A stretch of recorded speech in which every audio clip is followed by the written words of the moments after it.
की या कलियुगामध्ये जी माणसं जन्म घेणारे येणारे, जी आपापली कर्म भोगण्याकरता प्रत्येक जीव प्रत्येक आत्मा या मृत्यू लोकात येणार आहे. अरे आम्हाला चिंता वाटते, आम्ही विचार करतोय का आज या युगामध्ये आम्ही यज्ञ करतोय, तपश्चर्या करतोय, साधना करतोय. एक सांगू मायबाप, त्या प्रयागराजमध्ये ही जी कथा आहे ना शिवमहापुराण, ती 7 दिवस नव्हती झाली. हे सहस्त्र वर्ष म्हणजे हजारो वर्ष चालणारा हा यज्ञ करण्याची संकल्पना त्या ऋषीमध्ये होती, 7 दिवस करण्याची नाही. किती वर्ष? किती वर्ष? किती? सहस्त्र म्हणजे 1000. काय संकल्पना आहे. अरे कधी कधी असं होतं आपल्याला 7 दिवस सुद्धा जड जातात रे. ऐकणारे ही कथा काय सांगते, कथा काय आदर्श आहे, काय मार्गदर्शन आहे, काय मोठी विषय आहे. माणसं कथा ऐकत असताना ध्यान देऊन लक्षपूर्वक ऐकत नाही रे. ऐकत चला, ऐकत चला. फार गोड कथा आहे. माझ्या भगवंताने माझ्या भोलेनाथाने एवढं सुंदर अलौकिक मार्गदर्शन या आत्म्याला केलं, या जीवाला केलं मायबाप. आणि एक सांगू का, तुम्ही फार फार नशीबवान आहेत रे. काय प्रारब्ध, काय नशीब घेऊन आलात की आज या पवित्र श्रावण मासामध्ये आज माझ्या देवादिदेव महादेवांचं चरित्र ऐकलं. हा एवढा पवित्र श्रावण मास आहे मायबाप, एवढा पवित्र श्रावण मास आहे. त्या पवित्र श्रावण मासामध्ये जे जे आपण पुण्यकर्म करतोय ना, त्या पुण्याचं दुप्पट फळ आपल्याला मिळतंय. हा पवित्र श्रावण मास आहे.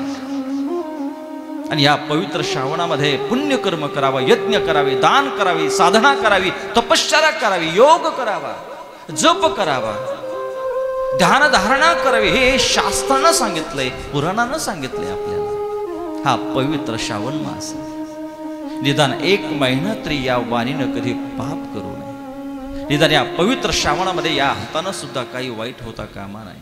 या पवित्र श्रावण मासामध्ये कधी आपल्या अंतःकरणामध्ये कोणाविषयी पाप सुद्धा येता कामा नाही. काय सांगतोय. अरे क्रियानं नाही मायबाप, पण अंतःकरणात सुद्धा ही पाप वासना, या वाईट भावना येता कामा नाही मायबाप. तर भगवंताची सेवा आहे, तपश्चर्या ही साधना आहे. किती योग आहे. भगवंताने किती प्रयत्न आणि किती किती आपल्याला त्या ठिकाणी चान्स दिले. आणि हा पवित्र श्रावण मास आपल्या जीवनामध्ये उत्पन्न होतोय. अरे आपण किती भाग्यवान आहेत. मला सांगा ना, तुम्ही जर श्रावण लागायच्या अगोदरच जर कथा करायला स्वर्गात गेले असते तर. या शुक्रवार पेठ मधले या परिसरातली माणसं किती भाग्य घेऊन आलात रे तुम्ही. असं वाटतं तुमचं किती वेळे दर्शन घ्यावं, किती वेळे दर्शन घ्यावं. की आज भोलेनाथाच्या साक्षीने देवादिदेव महादेवांचा जो जगाचा मायबाप आहे, सर्वांचा माता पिता आहे रे, सर्वांचा सांभाळ करणारा, आणि त्याच्यासारखी दया जगात पुन्हा कोणी करतच नाही मायबाप. आणि माझ्या देवादिदेव महादेवांचं सारखं समर्पण जगात अन्य कोण्याही देवताचं नाही नाही नाही मायबाप. काय समर्पण रे, काय समर्पण आहे माझ्या महादेवांचं. काय समर्पण आहे. त्याच्यासारखा देवता नाही.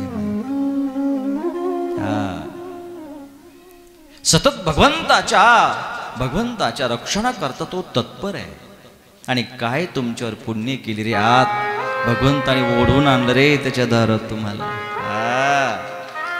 ओढून आणले प्रत्येकाच्या घराघरातून, प्रत्येकाच्या मनामध्ये ही कथा ऐकण्याची भावना माझ्या रामेश्वर भगवंतांनी निर्माण केली. प्रत्येकाच्या मनामध्ये ही तळमळ माझ्या रामेश्वर भगवंतांनी निर्माण केली. आणि सगळ्यांना मात्र इथं ओढून आणलं रे, माझ्या इथं बसवलं माझ्या भगवंतानं. कोण करते हे. करणारा तो आहे. मी बोलून गेलो ना, तो कोणालाही इथे आणत नाही. त्याला ज्याला आपलं करायचंय, ज्याचा उद्धार करायचा आहे, ज्याच्या सेवेचं फळ त्याला द्यायचं आहे, जो त्याच्या लायकीचा झाला त्यालाच भगवान इथं आणतोय. अन्य इथं कोणी येऊ शकत नाही मायबाप, तो महादेव आहे. हर हर. तीच तळमळ शौनकांच्या त्या ऋषींच्या मनात, हे महादेव हे सूतजी.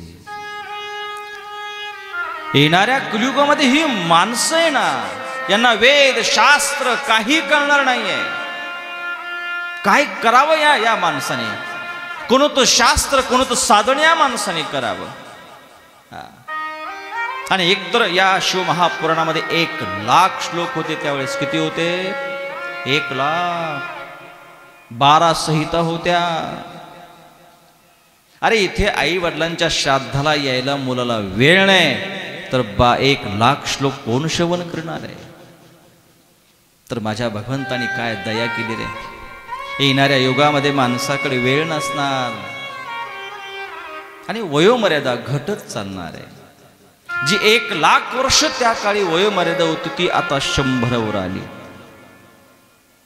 म्हणून जे अनेक हजारो वर्ष चालणारे जे शिवमहापुराण आहे, ते किती दिवसावर आणलंय? 7 दिवसावर आणलंय. कारण त्याला माहिती आहे की कलियुगातल्या लोकांकडे फक्त किती दिवस शिल्लक आहेत? 7 दिवस. 7 दिवसात सगळी मरणार. इथं एक सुद्धा जिवंत राहणार नाही. सगळी मरणार आहे मायबाप, एक सुद्धा जिवंत राहणार नाही. जी आला तो जाणार आहे. या शुक्रवार पेठ मधले कोणी जिवंत राहणार नाही. सगळी मरणार, सगळी मरणार. आय गजब रे,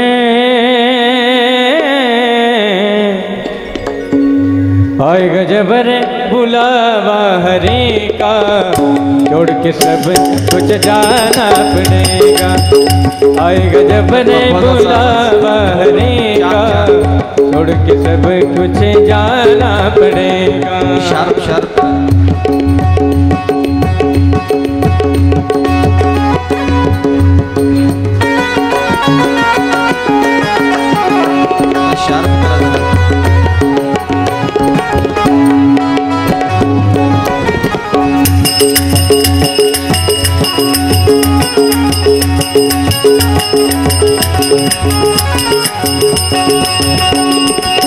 नाम हरि का साथ जाएगा, और न कुछ तू ले पाएगा, और न कुछ तू ले पाएगा.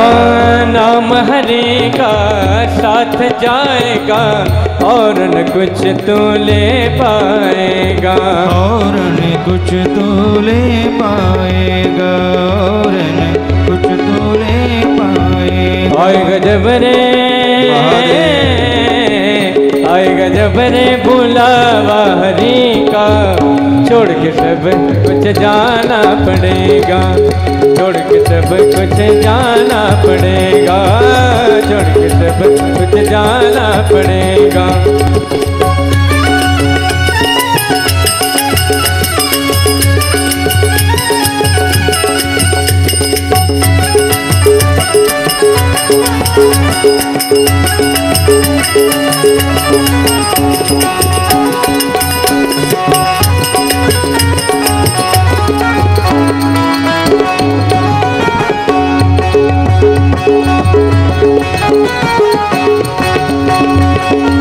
राग देश में हरि बिसरायो,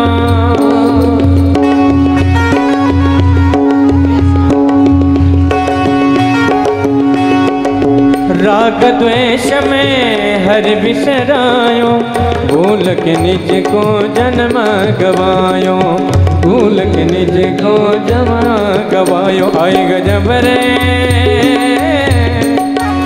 आय गजब रे बुलावा हरि का, छोड़ के सब कुछ जाना पड़ेगा, छोड़ के सब कुछ जाना पड़ेगा.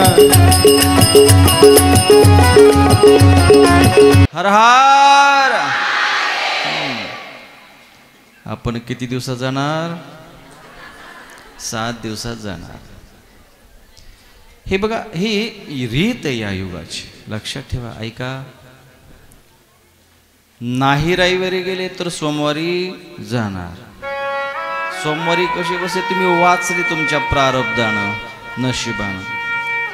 पण मंगळवारी जाणार, नाहीच मंगळवारी गेले तर बुधवार आहेच आहे, नाही बुधवारी गेले तर गुरुवार आहेच आहे, शुक्रवार आहेच आहे, शनिवार आहेच आहे, परत आला रविवार. म्हणजे किती दिवस आहे? फक्त 7 दिवस.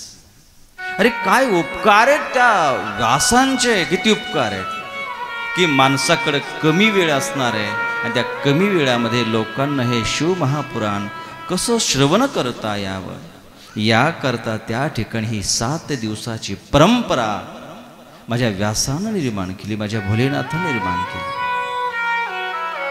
मग एवढं गोड हे अलौकिक शिवमहापुराण आहे.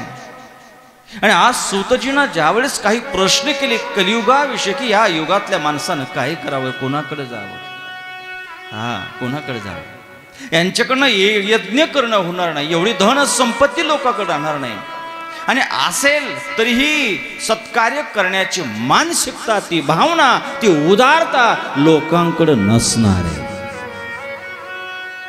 आहे.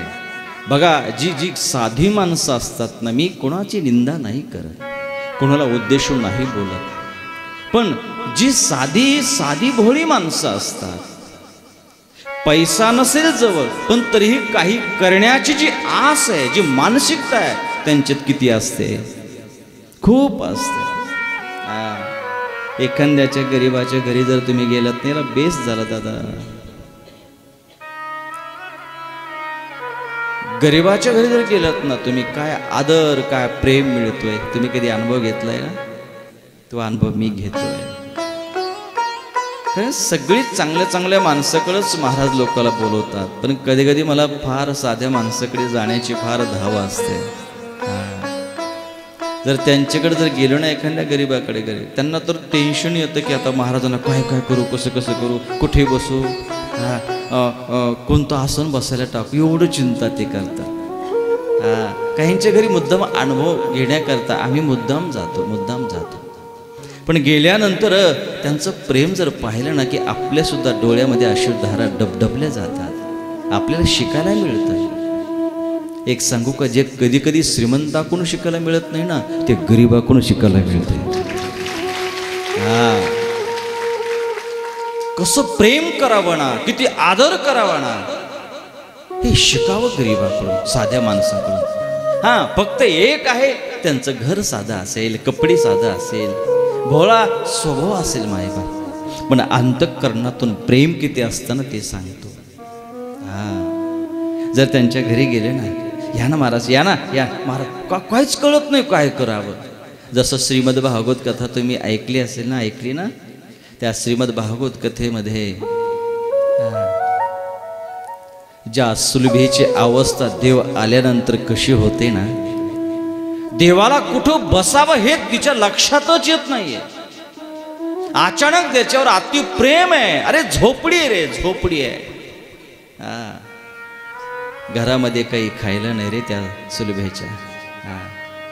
आणि आज जगाचा मायबाप द्वारकाधीश एका गरीबाच्या घरी जातो म्हणल्यानंतर किती आनंद होत असेल. अरे देव गेल्यानंतर त्या सुलभेची अवस्था बघावी रे एकदा. श्रीमद भागवत कथा ऐकल्यानंतर कळतंय सुलभेची अवस्था, ते प्रेम. देवाना गेल्यानंतर सुलभेला एवढी भांबावून गेली रे ती सुलभा, एवढी भांबावून गेली. अरे जन 56 भोगाचा त्याग केला, जन महालाचा त्याग केल्याने एका गोर गरीबाकडे तो देव निघाला.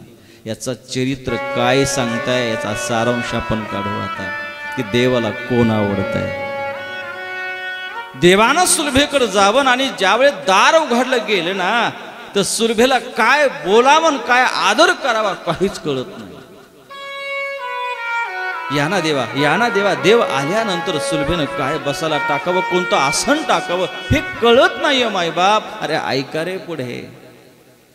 सुलभा घाईनं त्या ठिकाणी पळत गेली, पाट आणला आणि देवाला टाकला. एक सांगू का, मायबाप जगाचा मायबाप आहे तो, द्वारकाधीश आहे, गोपाल कृष्ण आहे.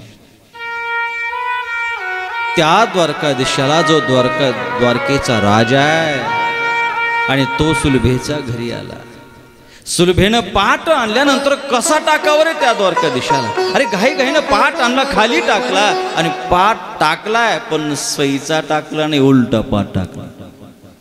त्याचे पाय वरती केले. भान नव्हतं ना, भान राहिले नाही. त्या देवानं तरी पाहावं ना रे कसा पाट टाकला. पण तरी तो द्वारकेचा राजा त्या उलट्या पाटावर सुद्धा बसला. माहिती बसला तो. याचा अर्थ असा रे, देव तुमची परिस्थिती पाहत नाही रे, देव तुमची गरिबी पाहत नाही, देव फक्त तुमच्या अंतःकरणातला भाव पाहतो. मी सांगतो काय माय बाप ऐका रे, ज्या ज्या त्या ठिकाणी सर्व भोगाचा त्याग केला, संपत्तीचा त्याग केला, ज्या महालाचा त्याग केला आणि गोपाल कृष्ण कुठं आले? सुलभेच्या घरी, विदुराच्या घरी. अरे एक सांगू का, श्रीमंताकडे खूप असेल पण त्या सुलभेकडे ज्यावेळेस देव आला ना, त्यावेळेस देवाला माहिती होतं की माझ्या काकूकडे खायला काही नाही. देवाला सगळं माहिती असतं, पण उगा परीक्षा घेतो मायबाप. आणि परीक्षा कोणाची घेत नाही, जो त्याच्या अधिकाराला प्राप्त झालाय त्याचीच परीक्षा घेतो. हे दुःख देण्याचं कारण काय? आपल्या आयुष्यामध्ये दुःख येण्याचं कारण काय? म्हणतात ना देव कधी कृपा करतोय, कधी कृपा करतोय. मी प्रेमानंदजींचं एक प्रवचन ऐकलं होतं. त्यांना प्रश्न केला की महाराजजी की भगवान कधी कृपा करतोय? त्यावेळेस त्याने उत्तर दिलं, ज्यावेळेस जीवनामध्ये संकटावर संकट येतात, ज्यावेळेस जीवनामध्ये दुःख प्राप्त होतं, असं समजावं आता माझ्या देवानं कृपा केली. कारण त्याला ज्यावेळेस त्याला आपलंसं करायचं ना मायबाप, तो एवढा सहजासहजी आपलंसं करत. कारण एवढा मारतो ना तो आपल्याला, एवढा मारतो ना रे की या शरीरातले कोणत्या आशा शिल्लकच होत नाही. ज्यावेळेस तुमच्या जीवनात त्या सगळ्या आशा संपून जातील मायबाप, असं समजा आता तो ईश्वर निश्चित भेटणार आहे.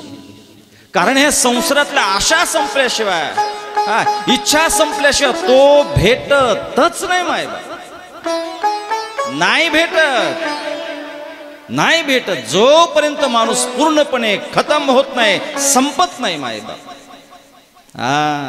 त्याला आपलंसं करायचं म्हणलं ना, तो एवढा सहजासहजी आपलंसं करत नाही. तुम्ही चरक पाहिला करे? चरक आपण ऊस रस पेतोय ना, तो चरक पाहिला कोणी मातोश्री पुरुष मंडळी? मला सांगा, त्या चरकामध्ये ज्यावेळेस हा ऊस काढणारा जो व्यक्ती आहे, तो ऊस ज्यावेळेस त्या चरकात घालतोय, मला सांगा एकदाच घालतो फेकून देतो का? हो पुरुष मंडळी, नाही ना.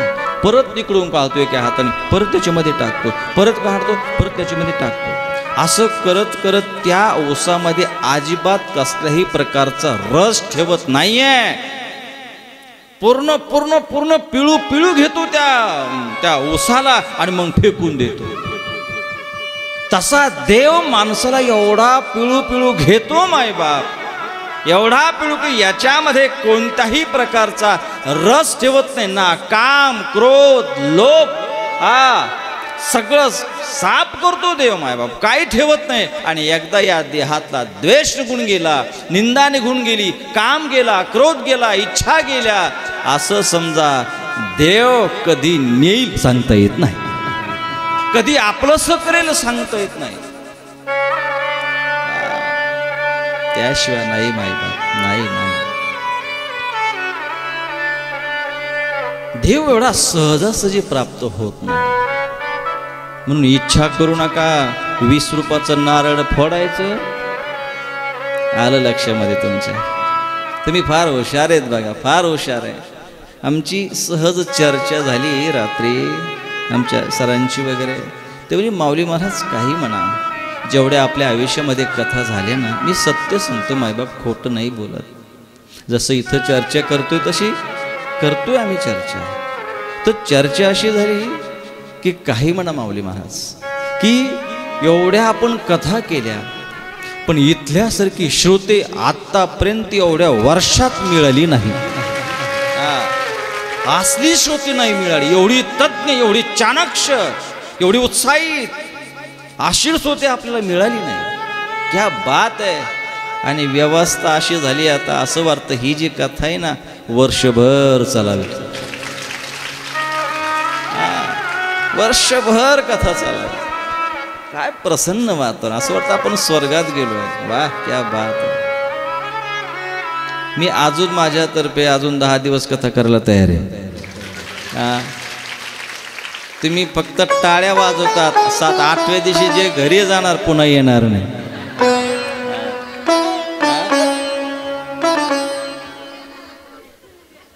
गोडी लागली तुम्हाला, आम्ही येणार.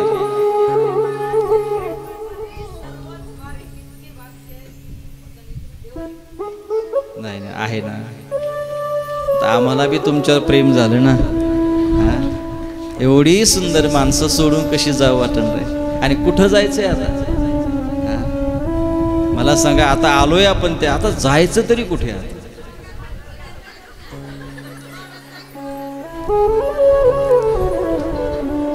हर हर हर हर.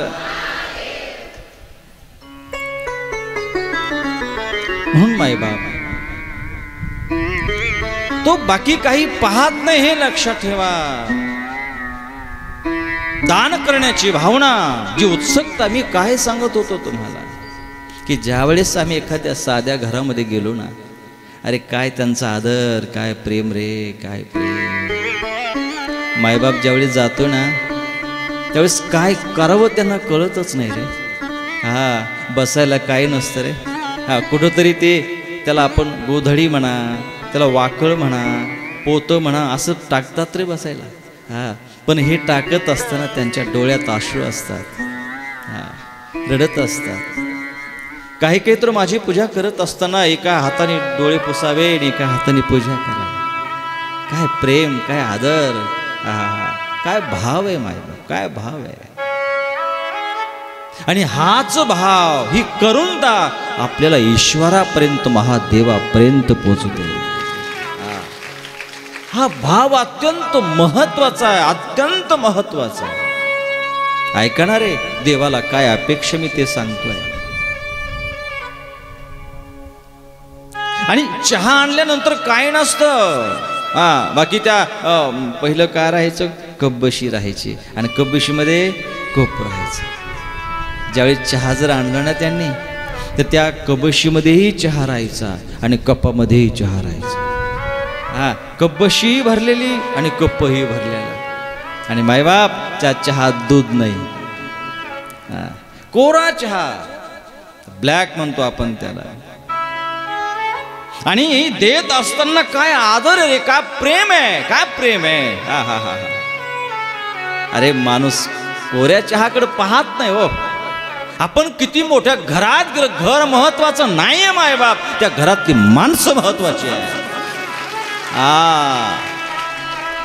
घर महत्वाचं नाहीच आहे, घरातली माणसं महत्वाची आहे. म्हणून तर त्या ठिकाणी गोस्वामीनं सुद्धा सांगितलं, प्रेम नाही, आदर नाही, नहीं नैनो में नीर, तुलसी उस घर मत जाए, बरसत कांचन नीर. गोस्वामींचा. अरे गोस्वामींचं हे वाक्य आहे की अरे ज्या घरामध्ये जर सोन्याचा पाऊस पडत असेल ना, काय कशाचा पाऊस, सोन्याचा पाऊस पडत असेल मायबाप, पण त्या घरामध्ये प्रेम नसेल, आदर नसेल मायबाप, तर त्या घरात कधीही जायचं नाही मायबाप. नाही नाही नाही, घर महत्वाचं नाही रे, माणसं महत्वाची आहे. हे बघा, माणूस पैशानं श्रीमंत नसावाच, माणूस श्रीमंत असावा तो मनानं असावा. पैशानं श्रीमंत नसावा, तो मनानं श्रीमंत असावा. मी गेल्यानंतर अगदी चहा द्यावा, आनंद वाटतो मायबाप. आणि जर आम्ही एखाद्या मोठ्या जर घरी गेलो ना, एक तर दार बंद असतं, वाजत बसा, ते टिंग टिंग टिंग टिंग घंटे वाजत बसा. एकतर उघडत नाही, इकडून तिकडून उघडलं तो नोकर येतो, या महाराजा. मग आपण त्या सोफा सीटवर बसावं. मग तो मालक, हा येतात मालक, आता थोडं फ्रेश होतात. मग तो मालकच पाणी देतो, हातात देत नाही, त्या डायनिंग टेबलवर ठेवतो. हां, मग आपणच ते पाणी घ्यायचं प्यायचं.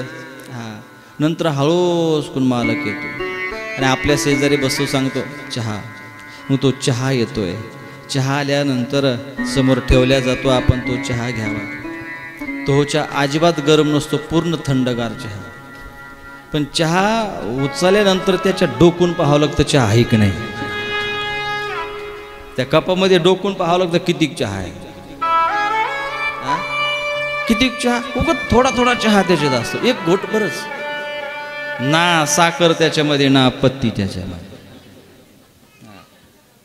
अरे बघा ना रे, हा गरीबाच्या घेर गेल्यानंतर कपशी भरलेली, कपही भरलेला, आणि काय आधार आहे चहा देण्यामध्ये. याचा अर्थ असा आहे मायबाप की गरिबी घरचा श्रीमंत चहा आणि श्रीमंताच्या घरचा गरिबी चहा.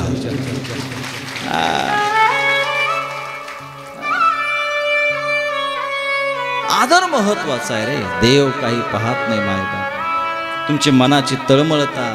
अरे घेणं देणं नाही रे तुमच्या, हा तुम्ही मोठी पूजा करताय, काही घेणं देणं नाही. त्याला आपल्या श्रीमंतीची घेणं देणं नाही आहे. तो संबंध ठेवतो ना मायबाप, त्या व्यक्तीतल्या आत असणाऱ्या भावाशी संबंध ठेवतो. तो कशाचा भुकेला, कशाचा भुकेला. ऐका ना सूत्र.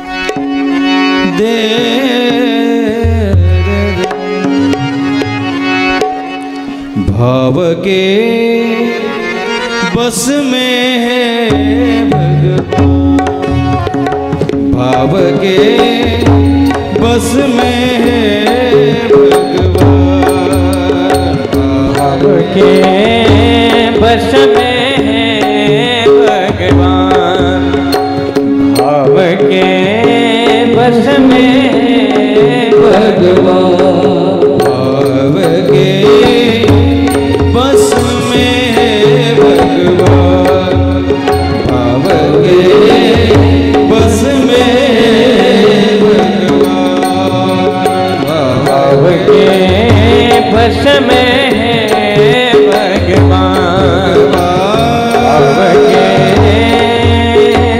बस में है भगवान. भाव नहीं तो ऐका माय फार सुंदर हे सूत्र आहे.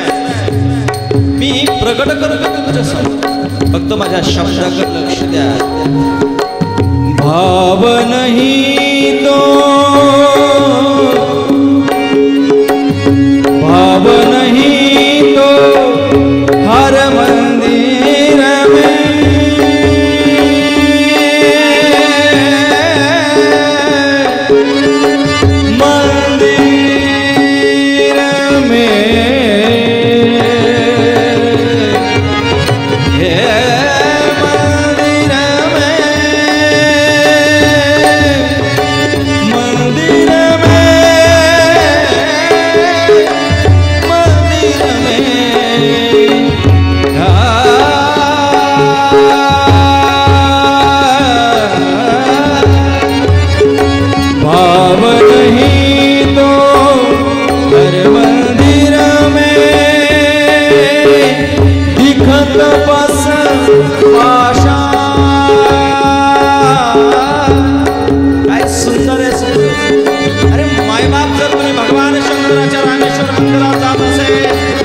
तुमचा भाव नसेल ना, ऐका रे, ऐका ऐका ऐका. जातोय आपण रामेश्वर मंदिरामध्ये त्याचं दर्शन घेण्याकरता, त्याला प्राप्त करण्याकरता. पण मायबाप माझं शास्त्र काय सांगताय, संत काय सांगतात, वेद काय सांगताय, पुराण काय सांगताय, हे सुभाषितकार काय सांगतात, लक्षपूर्वक ऐका रे श्रोते मायबाप.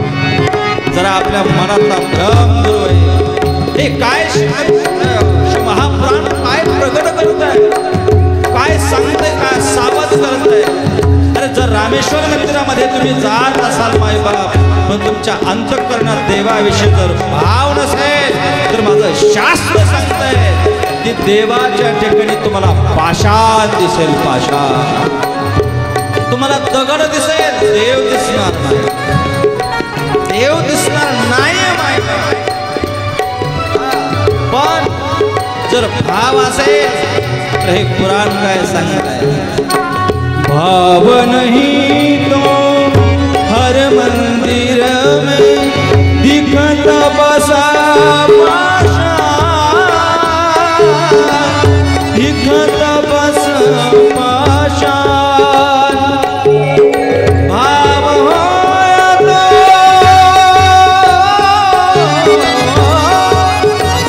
भाव होय तो हर मंदिर में प्रगट हुए भगवान, प्रगट हुए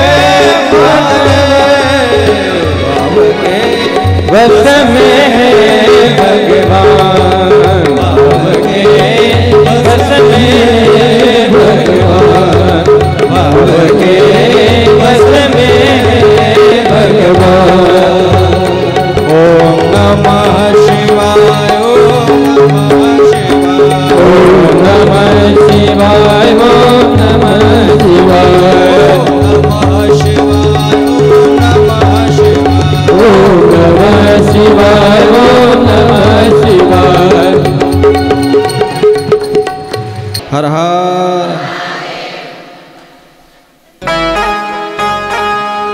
भाव के बस में है भगवान,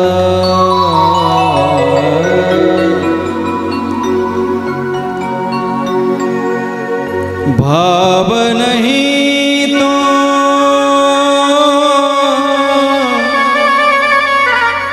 हर मंदिर में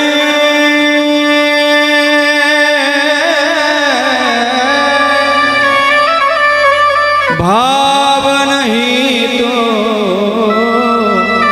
भाव नहीं तो, भाव नहीं तो, भाव नहीं तो हर मंदिर में दिखत बसा पाषाण. भाव होय तो पाषाणों में प्रगट हुए